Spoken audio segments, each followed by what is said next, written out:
Yorme Dumagoso! Thank you.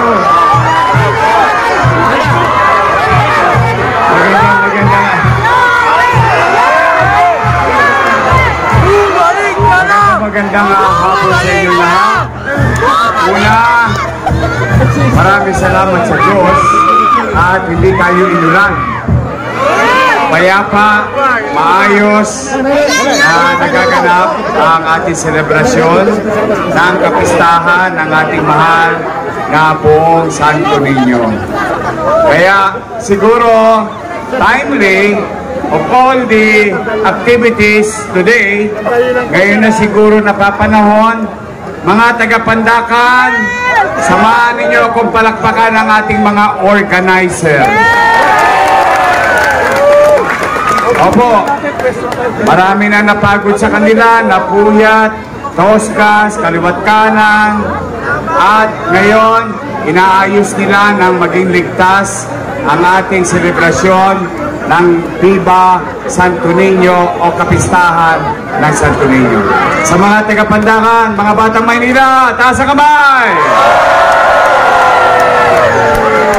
Alam ko mahirap ang buhay, pero anyway, it's Happy New Year.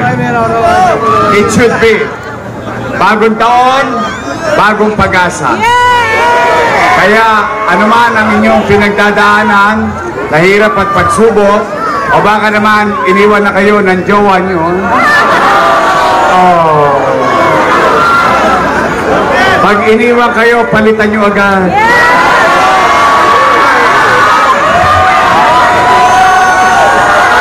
Oh my God, sir,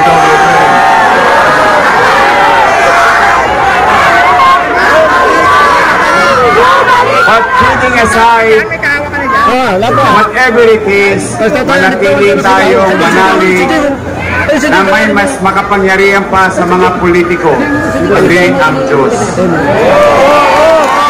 Tama ba? At ang wish ko, sana sa atin, umayos ulit ang Maynila, umayos ang buhay ninyo, at higit sa lahat, siguro ito maging common wish natin.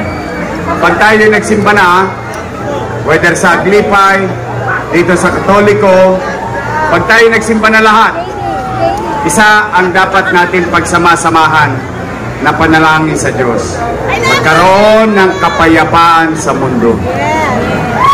More than anything else. Not only in our city, not only in our country, but to the world. That there will be peace on earth. And that's the most important thing nowadays sa nangyayari sa mundo.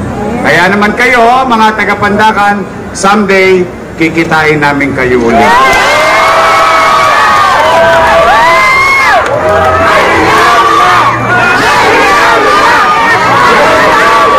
Huwag niyo muna intindihin nyo.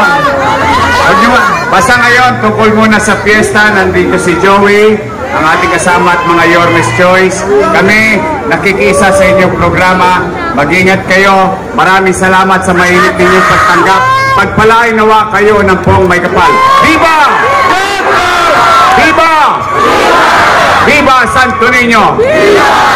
Manila! Thank you. Happy fiesta sa inyo.